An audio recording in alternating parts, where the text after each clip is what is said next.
America, Daddy Mac. Dan's 30 years got our way, trading life and markets every day. Rusty's chained to the mines, digging deep day by day. But when Option Omega releases new features, he's free to come out and play. Option Omega, you're trading home, where every move makes you feel less alone.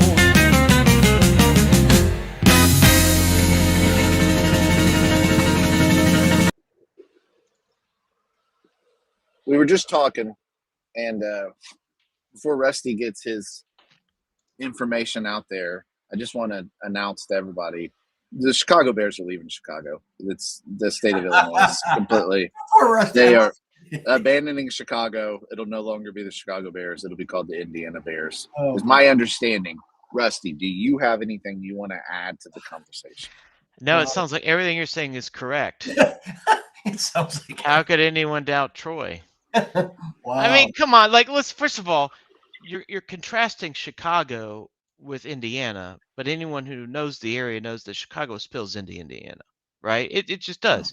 Same way that St. Louis spills into Illinois, right? Yeah. From Missouri. I mean, Matt, you were from St. Louis, right? I can speak on this on both those regions you mentioned. And are you from St. Louis? First of all, yes or no? I'm from the St. Louis area. Yes. Did you grow up in Illinois? Yes. I mean, yep. That's all I'm saying. They might leave Chicago because, let's be honest, the government of Illinois and Chicago in particular is kind of awful. It's kind of in a bad place in a lot of ways, physically and about every other way. And so they're just looking. Indiana's not perfect. It's no Tennessee, let's be honest, but it's better than. And that we all agree with. I mean, we all agree. Yeah, it's no Tennessee. Yeah. And now it's a low bar, better than Chicago, better than Illinois, better than the city of Chicago. It's a low bar. Well, government wise, it gets into this geopolitical thing where it's like, I never thought I'd use geopolitical in the Memphis Grizzlies in the same sentence. But like Tennessee has an NBA team. It's the Memphis Grizzlies. If you are in Knoxville and you have an NBA team at all, which I think there's like 3 people that do, you're probably more likely to go to a Charlotte game or an Atlanta game because they're just closer. That's right. In geographic location. And so, I just think it's interesting where states can offer these type of things, where Indiana can be like, hey, we'll just pay for everything if you want to come here. It's an interesting proposition versus Chicago, which is like, you have to pay to play football here. Well, they've been leasing, the Chicago Bears have been leasing their football field. I think the oldest, is it Rusty? Aren't they maybe the oldest franchise or one of the oldest? Oh, and man. they've been leasing it. Yeah. So I think it's, it's fine. And it's just interesting, like you said, geographically, okay, Matt lives in Indianapolis. All right. So let's say this is the Indiana Bears. Matt, how far would you have to, where'd they say it might be, Troy, or could be Hammond? I mean, it's in Chicago. It's just so that part of Chicago, Hammond, Indiana is where it is. Okay. So that part of Chicago is is heavily industrial, and it's in Indiana, but there's a huge refinery there, and it's famous more than the refinery. Even the refinery is significant. It's famous for its steel mills. And a lot of the output that won World War II industrially comes from that area. And if you drive along the interstate east out of Chicago, you'll see industrial stuff that is probably maybe second only to Houston or parts of Oklahoma or maybe Bakersfield in the country. I mean, it's Matt, the only thing you forgot to say there might be the only thing and I don't mean to derail you. I want you to continue, but the only thing you forgot to say there, it might be the ugliest stretch of highway for a mile or mile in the United States. Not if you like to look at industrial plants. It's not. That's right. I'll just say that there's not a lot. Listen, there's not a lot of places where you can see a flare at a steel plant flaring off, and then you can see a beautiful lake behind it. And that is one of the places. It's one of the places. I forgot that. So, all right. Yeah. I love it. I love it. I love it. Breaking news. To me. Right, that's Troy awesome. Troy has the power, so he's doing whatever he wants. Indiana Steelers. I like it. Well, I mean, this sounds like Steelers to me. In all seriousness, though, it's a super interesting area to study because the reason I'm talking about it is I live a couple hours from it, and we go there on a regular basis because not to the industrial part, but it's where the dunes are in Indiana. It's where the mountains in Indiana are. There are 3 mountains of sand which is now a national park. You can see behind me. This is the Indiana Dunes. Can you guys see that? You probably can't read it, but that's the Indiana Dunes on my wall. And it's going to be super interesting because Hammond is extremely industrial. It's not the type of place you generally see a football stadium. But then Lambeau Field's also located in the middle of a neighborhood. So what do I know?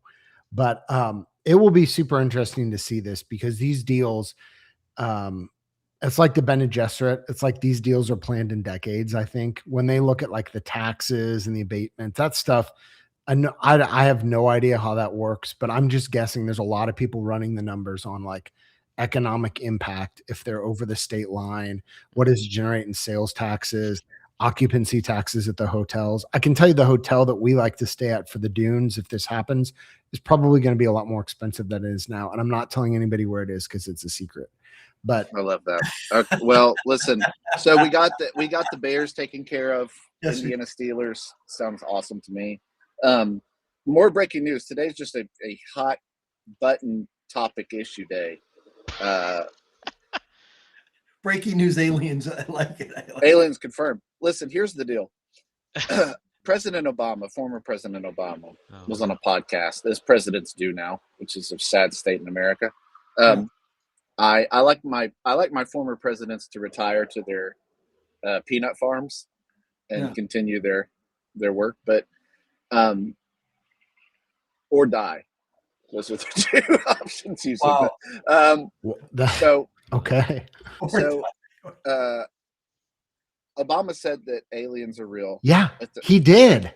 But they're not in Area 51. Now, Trump took a weird tone. He did the other day because they asked Trump about this, and he said, "Well, Obama's in trouble because he gave out classified information, and we're going to investigate that."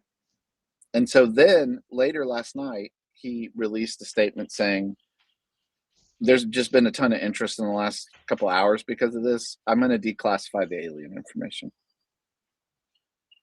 And so, until they say it's not true. I mean, I trust my government, Rusty. I'm sorry. Gosh. I'm an American. I trust my government. It's so improbable that they're aliens. Let's just talk about because okay, so we're options guys, right? We think in probabilities, right? Taleb has trained us to think stochastically, right? So think about how I don't think people, a lot of people think about how vast the actual universe is, right? Especially the distance between stars. And then to think about how old it is, like if you take the age and the size of the universe, it's a 4D thing of trying to say that 2 civilizations would ever contact each other, both in this slice of time, but in this small area of space. It's so unlikely. It's so incredibly unlikely to be a joke. I'm just going to say that all the dumb people. I remember. Everyone was excited about SETI, and they had their computers. It was like the Bitcoin thing before Bitcoin mining was a thing, right? Before. Rusty, would it be fair to say you're saying it's maybe a 1 or 2 delta? That's right. I wouldn't even say that. It's some kind of black swan event that you can't even put a delta on it. You know what I mean? It's so far out of the money. There's not even an option on that chain, right? It's off the edge of the chain in terms of the likelihood of it. So maybe I'll be wrong. I don't believe it. It feels like the whole thing is a joke. But well, here's the thing. You're using a bunch of big words, and you're one of those freaking dudes that like did his homework in school. So jokes on you. I didn't actually do my homework, but go ahead. Yeah, that's why we love each other. So we're Rusty and I are both the kind of guys that like think we're smarter than we are. And we're both like, didn't need that homework. Like high five. Right. I love it. Yeah. Final breaking news for the day. Hey, Troy, real quick. Is there, yes, please. I know you, because I don't want to miss an opportunity for a good conspiracy theory. And I want to give you the opportunity. Could this alien thing be tied in maybe with the Iran situation? Give me a good, Dan, great Friday question. Yeah. Great question. I'm glad we have more breaking news. We have more breaking. Here we go. Is one of these breaking news a back test as well? I think. I love this. I think this is the weekend. Now, I actually don't think. Listen, are you making a bet? Are you putting money where your mouth is, Troy? Well, first off, I make a lot of bets every Friday. Yes. So you're a degenerate. Yes. Is this a confession? Yeah. Is this what this is? Is this the like a yes. counseling session? I actually don't think it's going to happen this weekend because I think he's going to give it till next weekend. To be honest, I think next weekend's actually the weekend. But, I think I'll just keep that there. And then next Friday we can do that again. So, the thing is, they legitimately are. I mean, I said this 2 weeks ago, but like it's even more so now. They literally sent like 75% of our army to the Middle East.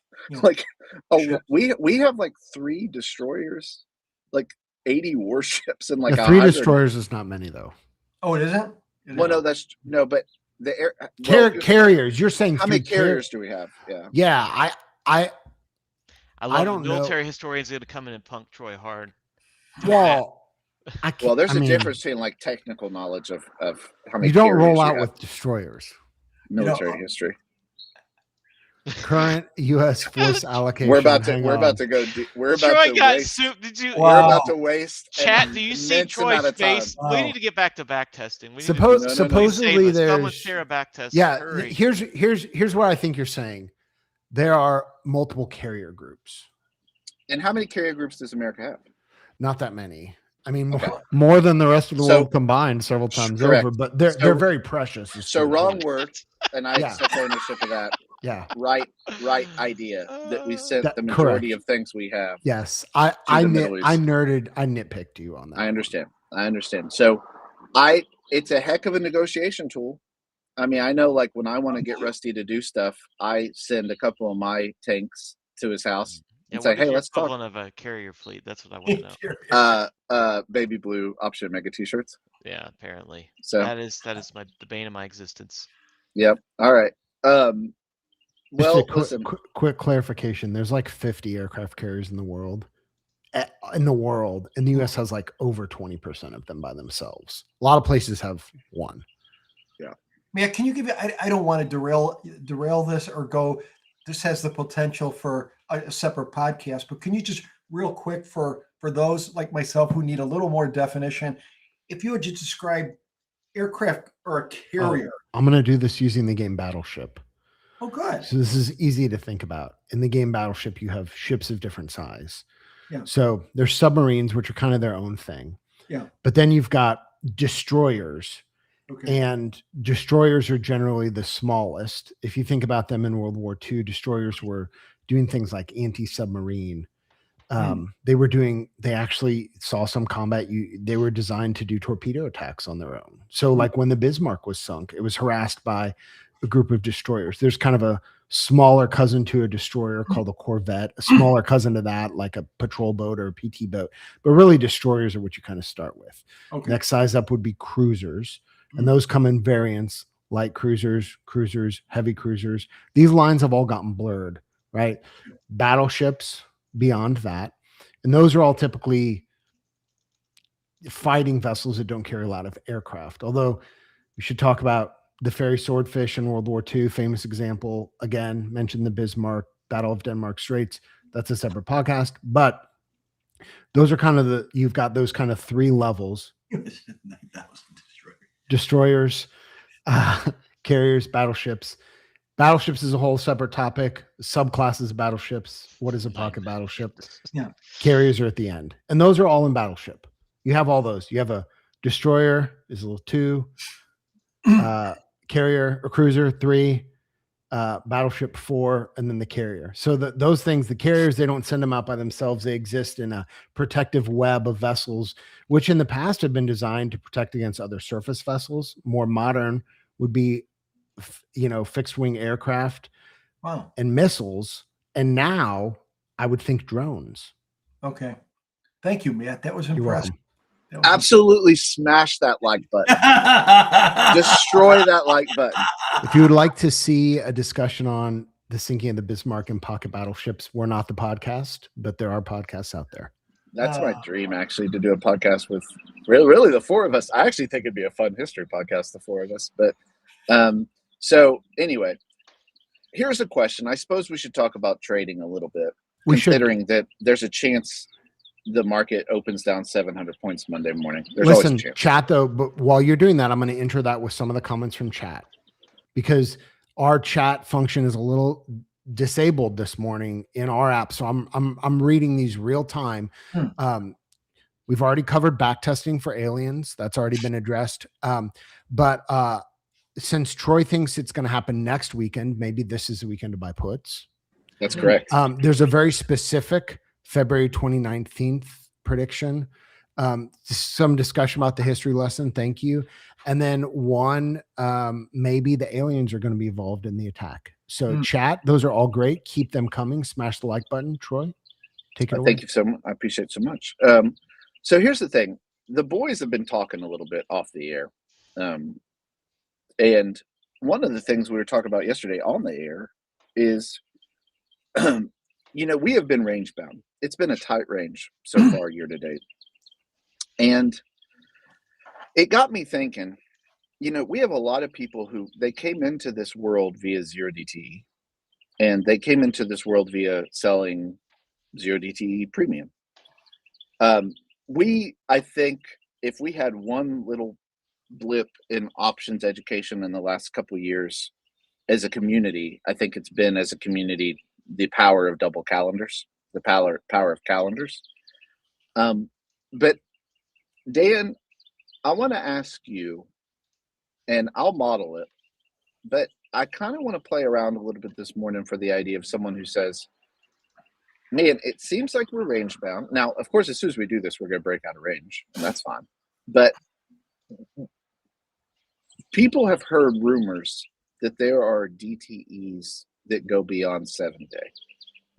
And I like that. They see it on their chain. I don't believe it. Listen, Yeah. it's up there with aliens. They see it on their chain, but they don't know what those words mean or what the numbers mean. That's funny. And I wanted to maybe talk a little bit today about some strategies, Dan, that one could engage in when a VIX is 20, and at least some ideas to maybe backtest, some structures that we could look at to say, what are some things that you could do to get paid for this range with a high vol, with a high VIX right now? Does that make sense at all? Yeah. And I mean, I would just start the discussion with, man, I'm a huge, as our president, that's one of his favorite words, huge, isn't it? Oh, yeah. Huge. I like it. I'm a huge fan of, I love the 0 day and the 0 to 7. I think that's has revolutionized the options business. I mean, the amount of volume and the trading and bringing people in, it's such a positive thing. But I think that, when you go back to diversification, right? I think people in general, you think about some of the ways from a risk management that you should diversify when you put trades in. Don't put trades in every day. I know the Options Omega tools are, a lot of it is, right, guys, that you're putting, okay, we've tested this, it works better this day. So I think diversify when you put trades on, diversify strategies. You have maybe some long vega, some short vega, but I think a huge one is diversify according to duration. Now you can use the concept of sizing to say, okay, I want to do less or more risk with 0 day to 0 to 5. I generally will look at, just because I'm not, I like the 0 day and the 0 to 5. That hasn't been the predominant stuff. I'm trying to move towards more towards that or have a piece of it, right? I think, especially in the world of automation, I think those are made for it. But when you start getting to, in other words, I think the 20 VIX is good for 0 day and 5 day, right? It still can be good for that, but it's more, what would you say, magnified when you go to a 20 vol and you start getting 15 to 20 days out. What you could do is you could get the premium, but not have the gamma, not have the, like we were talking yesterday with DCs, right? You guys were with the, let's say 5 day DCs or 3 day. Problem is you say, well, yes, we've been range bound, right? And you like that for a DC. You've had some higher vol, yes. But I asked yesterday to Matt, I think it was yesterday, Matt and Troy, Rusty, I asked him, I said, what has been some of the, how you've exited a lot of these? Like Matt said, they've been okay, but not great. And he said, I said, has the problem been the middle area, sag? No, it's been a lot that it's gone through the short strike a bit, right? And that, but that wouldn't trigger on a, maybe a 14-day DC, right? Or something like that. So I think in the range, really all of it has, I mean, when you look at it, some people were talking yesterday, you can do single calendars. Usually at 15 days or more, people will look at more single calendars because it's like the argument could be made, you don't need the DC as much as you need it in a 2 day, right? Or a 3 day. And it's plenty when you look at a 15 to 21 day calendar, it's so low gamma. You've got, from here to Missouri, you've got room. You can handle these 80-point moves routinely, right? But I think, so overall, in the last, I think but more has been more like the butterflies, 14 to 21 days out. Some people would go 30 days. I don't like to go too far because you don't. Could we look at Matt? I know Matt has a question about XLE he wanted to kind of show. So maybe could we do an SPX? It's kind of related to. Do you want to share your screen? Sure. I mean, this is just a quick shout out. Dan does a show called Options for Beginners, and I'll bring up our YouTube schedule here so you can see Options for Beginners, and then we'll look back at the XLE. But Options for Beginners is Monday, Wednesday, and Friday. And this is the exact, we talked about something similar to this. I actually put one of these on.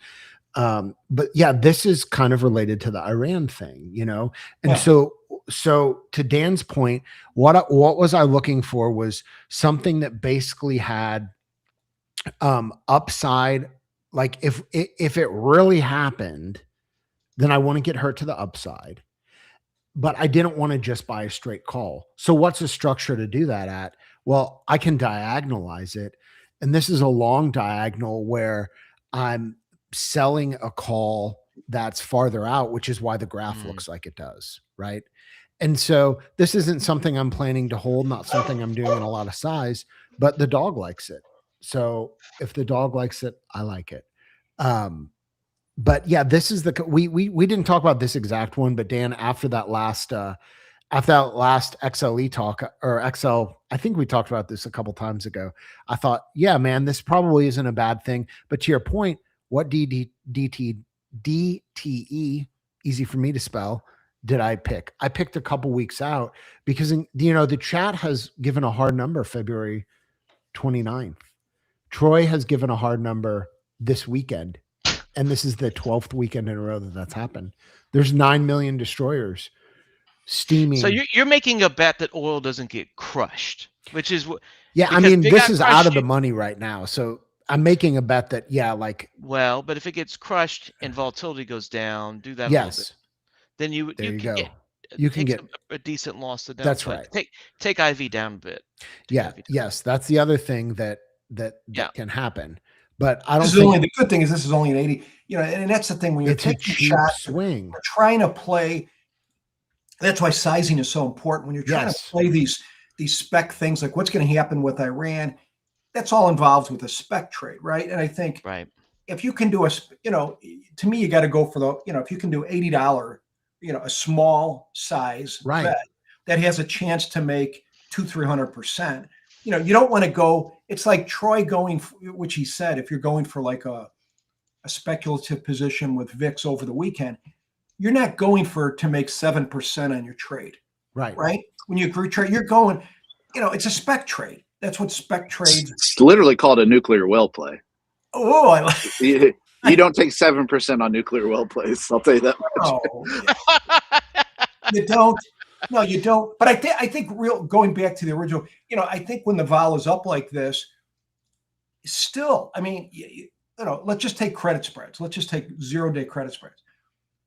You can still stay with 0-day because they look back. You're getting, instead of getting in a 15 volatility environment, instead of getting 40 points to your shorts or 30 points to your shorts, you're getting 70. So that feels good, right? You're getting more room, but continue the duration. You can do a 15-day iron condor. You can do a 30-day iron condor. And you say, Dan, the theta stinks. The theta stinks, but if the volatility drops 3-4 points, it looks good. So, I mean, you can just do less size, right? For people who are good at 0 days, right? And I'd love to, get Tammy's opinion or something. There's people who do it a lot more than I do. I still think you could do some diversification. If, to me, it's like backwardization and what's the other word? Contango. We'll do more. I'll look at more just because I'm older and we didn't have the 0-day stuff. I'm doing, more. We'll do more 15 to. Well, that's what I want to look at real quick, if it's okay, because let's do something. Show me something in the 15-day range for people that might be new to that idea, and go from there. I'll just give you something we call, a basic one, a type of butterfly we would do when the VIX gets up in this level, right? 20, when you get in 20 is a statement, right, Troy and Matt and Rusty, it's saying we're either getting some downside, it's not just up every day in the market. Exactly. 20 is signifying something. So we would we change the structure of the butterfly, because you're not just getting the trending up, right? That would be a different type of butterfly. But something like this would be okay if we go,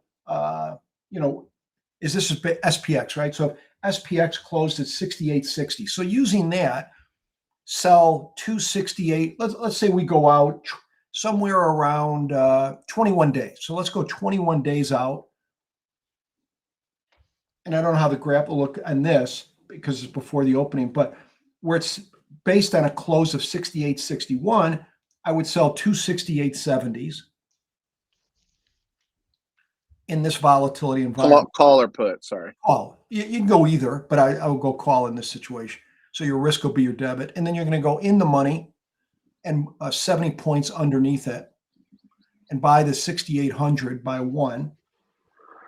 So in the money. And then on the upside, go 65 points up. We'll see if they have that strike. Go 65 points up from the short and buy 1. So it's a 70-65, I would call it. You're selling 2 at the money or slightly above it, right? So if we're selling the 68.70, I buy the 6,800, and then on the upside, you're buying the, what is that, 69.15? 35. Let me see. So you got 70 down, and you've got 60 on the upside. 69.35. Okay. So that's going to be, if you look at the Greeks, it's going to be minus 0.7 delta short, right? So close to 1. But something like this, I would favor over, if the VIX were like 16 or under, right? That means you're getting more up days. We're going up. I would do a 70-60. I'd be closer to neutral deltas, and you'd have very little upside risk. If you go real quick and go 68 on the upside, instead of 69.35, go to 69.30. So if you look at 69.30 and you look at the deltas, we're 0.3, but this is very palatable to the upside. Your upside risk is what, Troy? $180. $180, right? Yeah. But we're leaning a little bit long. So this would be more palatable for a battleship since we knew for the upside. But as the VIX starts getting 17 or higher, now we're bringing in the carriers. We're bringing in, we'll call this the Sherman tank 76. I love the analogies. Now we're cooking. Yeah. We're bringing it all together, guys. We're bringing it all So together. Troy, now if you go to 69, make that short, 69.35. So as we approach 17, now volatility, we're starting to get a little bit of down days. Iran, it's getting a little squirrely. The president says send the carriers, but not the carriers yet. I'm going to save the carrier for a second. So if we go 70.65, you could see here 69.35, we're minus 0.7. So if you even go, let's say we're currently at 68.60. Troy, take it to the downside, the cursor, and go down 100 points. Right? You're still up money, right? You agree? Lots of room. You got so lots of room. Yeah, this is like we're getting ready for battle, but this would be like 10 inches of snow in Chicago. I'm still running errands, right? I got but you're bringing out the SUV instead of the Corolla without rear wheel drive. But once we get to 20 volatility, now you're bringing the carrier. And you say, what's the carrier? The carrier is 70.70. So make that upside call, Troy, to 69.60. Excuse me, 69.70. So now you have the carrier for the downside. When we get to 20, this is the butterfly in the world of Rangebound. Now you're getting a little more delta. That delta. I'm sorry. You see the deltas on that, Troy? Yeah. No. I think we got 68. I don't think we got the 6,800 in this. No, we're 100 points up on the up move. So yeah, and the upside it should be 69.40. 69.40. Gotcha. So this would be 70 wide. So if you look at this, you say 2 delta short, not bad. Now, we'll talk about this in a second. The way we set this up is we'll do it above the, because it's so short. Look at how much room you have on the downside. This is a carrier this is the type of butterfly we'll use for the downside because you can handle, if you go down 200, let's say we're at 68.60. If you go to 66.60, 66.60, that's down 200 points today, right? Vol will go up, but your deltas and you're fine. Do you agree? This can, yeah. This, and 90% of the time 95% on the downside, you're never going to adjust a balanced butterfly on the downside. You'll just get your money. Now, because it gives you so much room to the upside, that almost 2 deltas, what we'll do is just lean into the pain. Instead of starting the short strike at 68.70, we might start it at 30 points higher. So just put the short at 6,900 and then go 70 wide. You with me? So that way you're still short. You can still handle quite a bit below the break even. But if we go up, right? If we go up, you have a little more, if we go up, what's going to happen? The vol's going to come down. So this takes a little sting off the deltas. Do you see that minus 1.5? Yeah. So, and again, like any trade, these with the timing, you want to do these kind of when, how many days have you seen lately in the last month and a half where in the SPX this year where we've been in the 6,800 to 7,000, you'll do this when the market goes up, right? And shout out to Amit and Tanya, 2 people in the community that have just kind of perfected this type of a trade. But it's just, what it is? It's like Matt going back to Iran. It's like saying, hey, we're getting to the 9th inning here. We're bringing in the carriers. And it's just like in the market, wouldn't you say, even with DCs or any trade, they're going to, it's recognizing, look, we're in a 20 VIX environment. That signifies something, right? Either we're having more down days or there's a lot of stuff going on. And there's certain strategies in the world of butterflies that can handle the heat of the downside. The carrier, the 70-70 type thing, which is just a balanced butterfly, everybody, that can handle whatever almost whatever you throw it at on the downside. Whereas a 70-60 or something a little more along deltas is going to run into a little more turbulence. I think it's brilliant. And I think there's a world, again, if you've been trading a while, you're like, okay, butterflies, I got it. But I guarantee you someone's watching this, or someone by the end of the day will watch this and be like, I literally didn't know that you can have a trade on that doesn't massively get hit if we go down 50 points in the day. And it's range bound. And it's still range bound. You're still theta. You're still positive theta. Like, that is a revelation to someone. And if it's you, you know, with every head bowed and every eye closed, you know, I'm glad for you that you saw that today.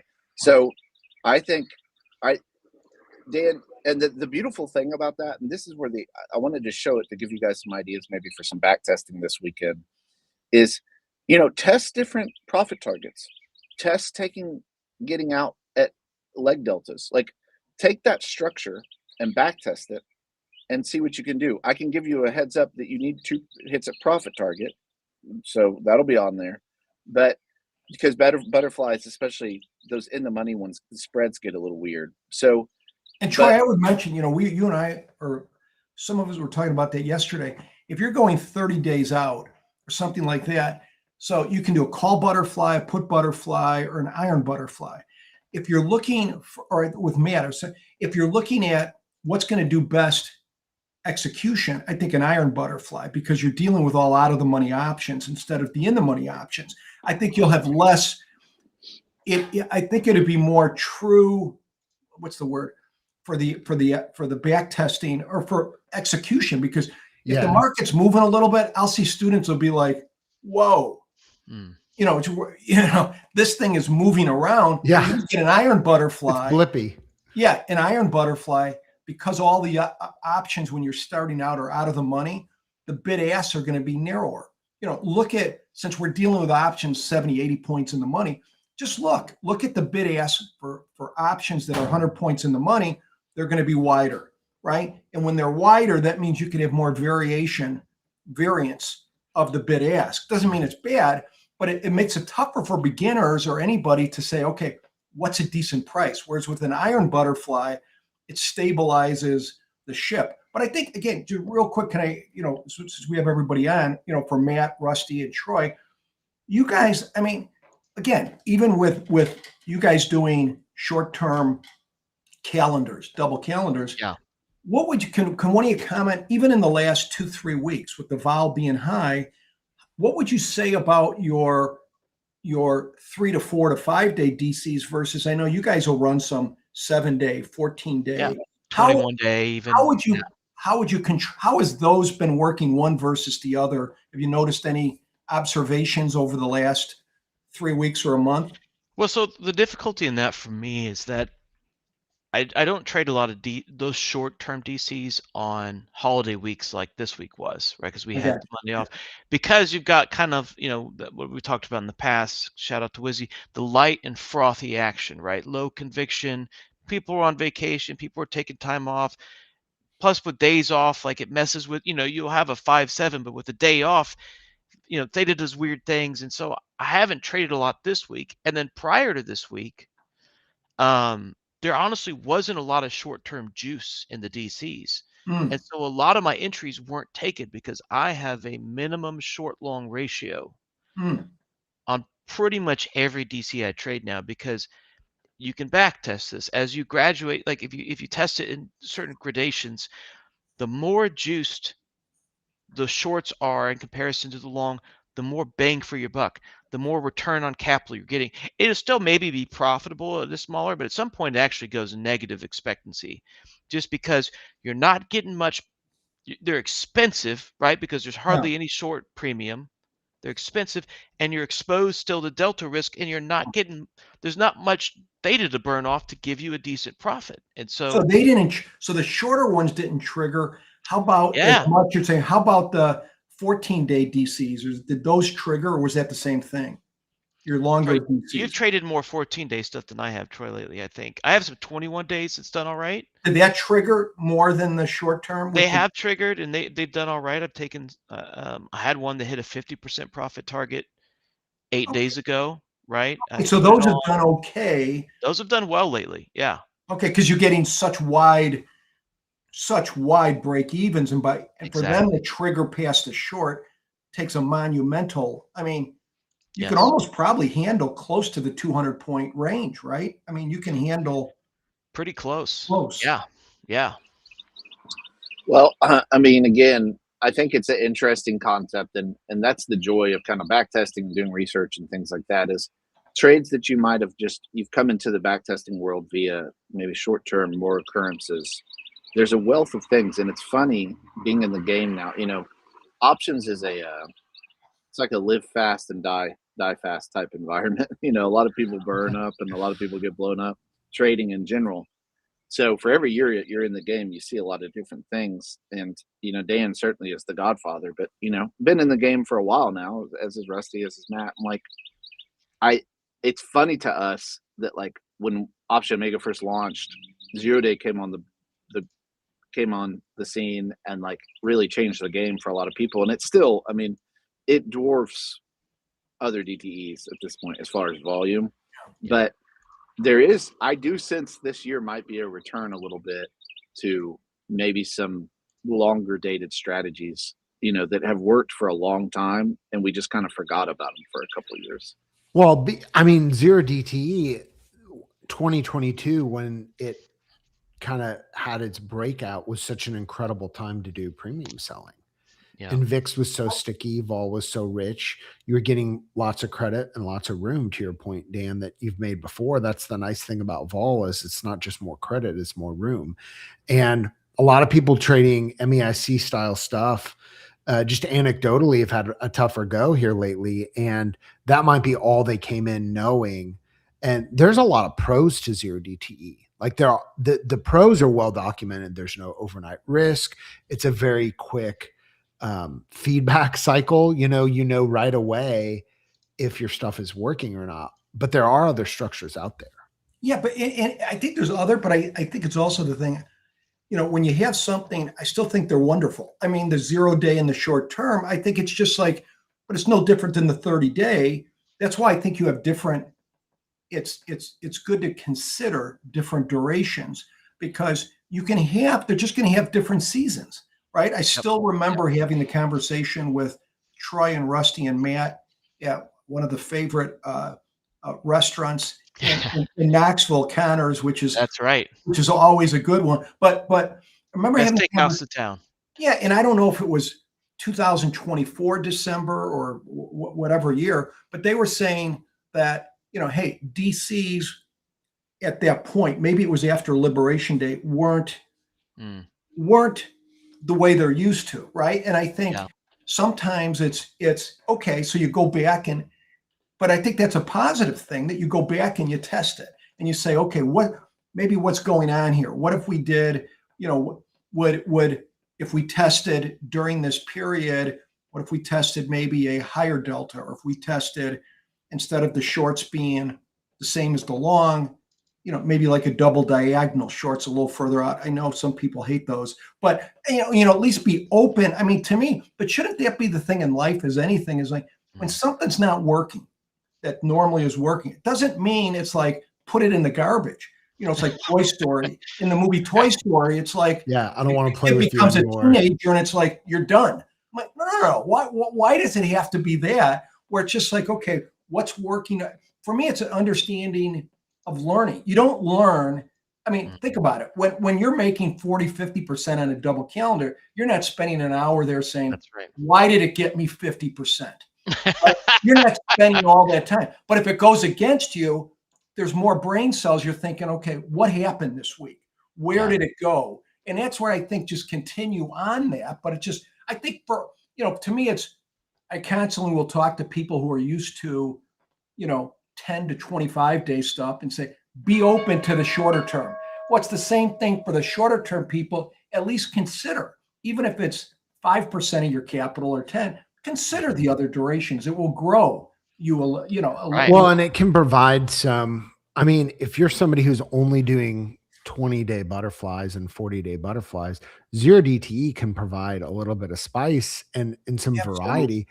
The same is true the other way around. If all you're doing is 0 DT, and especially just doing 0 DT premium selling, there are other structures out there that might smooth out what you're looking for as far as the bumps in a prospective portfolio. Could you have like a seminar? Could you guys run a seminar like to bring the people together? Bring, kind of like bring listen, that's I would say probably the most common stuff on OO is 0 DTE, but there's a ton of people running flies. There's a ton of people running inverse condors. There's a ton of people running calendar spreads, diagonal, all sorts of horizontal spreads, risk reversals. I mean, you see it all. It's just breaking news. Market's in turmoil. Market opened up. We're down 23. So hey, we didn't even talk about, isn't today monthly options? Well, market open up. You mean markets open? Markets are open now. So markets are open. We should hit the road. And we tariff announcement incoming version 18. Listen, people keep telling me tariff things. People make fun of me for my Iran predictions. This tariff thing, I'll believe it when I see it. The Supreme Court saying anything. But anyway, have a great trading day. And have a great backtesting weekend, and we will return Monday. So we'll see you guys soon. Hopefully market's down 600, 700, 800 points Monday.